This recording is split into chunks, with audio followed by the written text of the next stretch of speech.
Okay, continuing section 9.2, we're going to start moving into some of the features of the trig functions.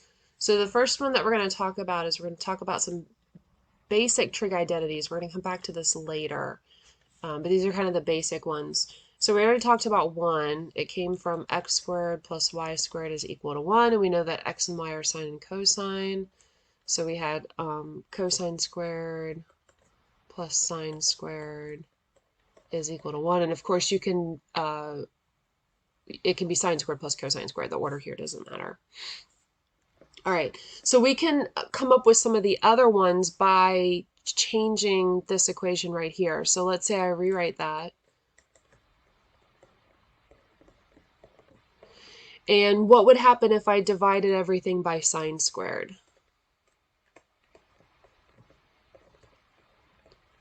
Okay, so we go through and we divide everything by sine squared.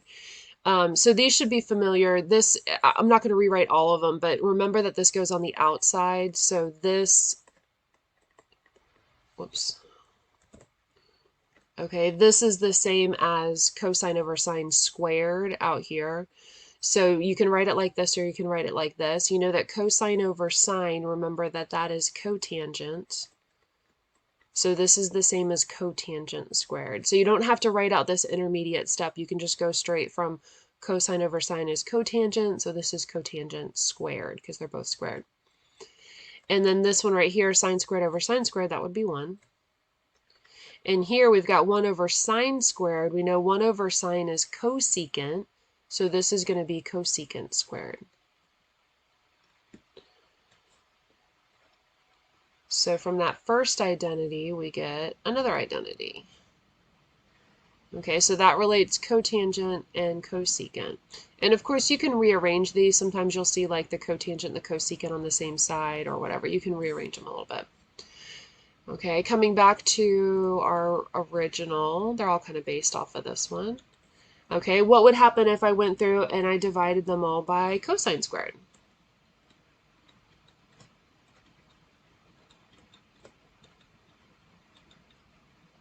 Okay, so dividing them all by cosine squared, the first one is 1.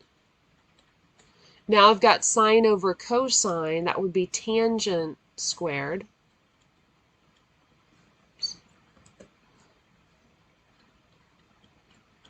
And 1 over cosine, remember that is secant, so this would be secant squared.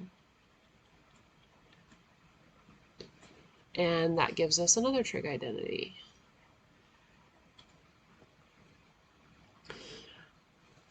Okay, so we're going to come back to, we're going to come back to those in just a minute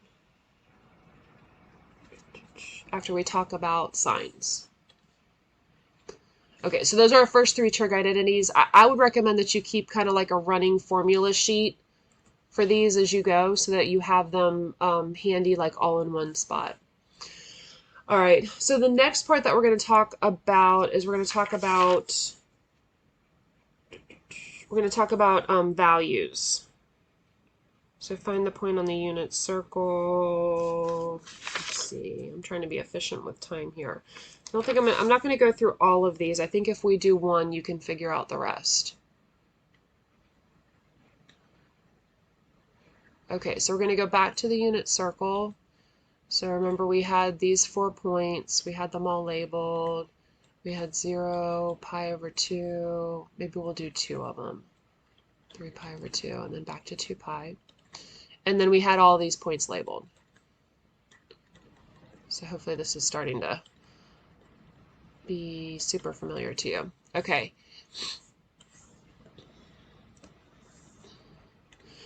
So the directions may say, like, given, they might give you the arc length or they might give you the theta. They want you to find the point on the unit circle and the circular function values. Okay, so it might say find the circular function values because we're doing these in terms of s. So let's say they say that s is equal to 0. Okay, s is equal to 0. So that's right here where we're at 0. And if we want to find all of the values, then we would use the point 1, 0. And remember that that is equal to cosine sine. Okay, so the first coordinate is cosine, the second one is sine. And you just base everything off of that. So we would have cosine is equal to the first one, sine is equal to the second one. Okay, and then tangent would be equal to sine over cosine. So tangent is 0.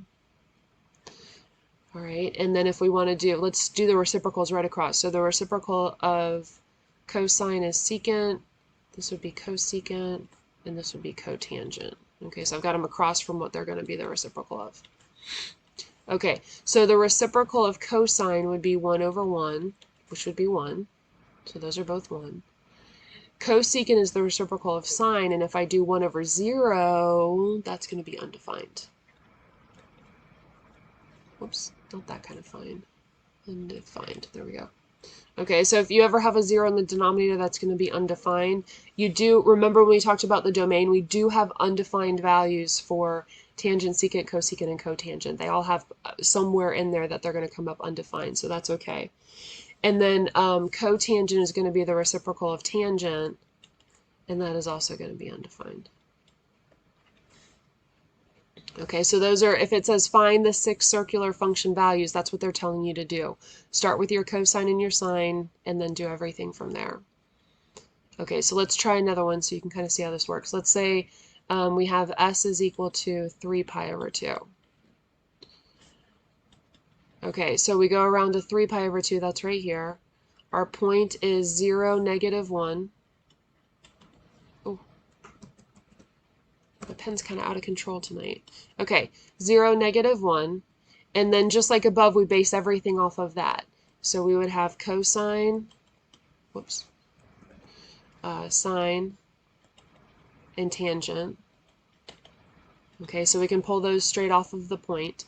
So cosine is 0, sine is negative 1, tangent is going to be sine over cosine, which is undefined. Okay, so there's our first 3. So the first one is 0, sine is negative 1, tangent is sine over cosine, we get undefined. And then the other 3 are going to be the reciprocals.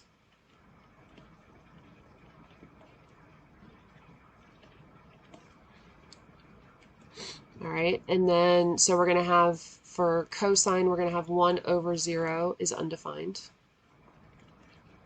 For cosecant, we're going to have negative 1. Well, it'd be 1 over negative 1. It comes out the same to negative 1. And then for cotangent, so this one's a little weird because you can't really do the inverse of undefined. So if one of them is undefined, you've got to go back to the original definition. So remember, the original definition is that it is cosine over sine. So or you can invert this piece right here. So it'd be 0 over negative 1. 0 over a number is fine. That's going to come out to 0. Okay, so I know you can't really do the inverse of undefined because it's undefined, but you can go back to the definition or you can look at it before you did anything with it.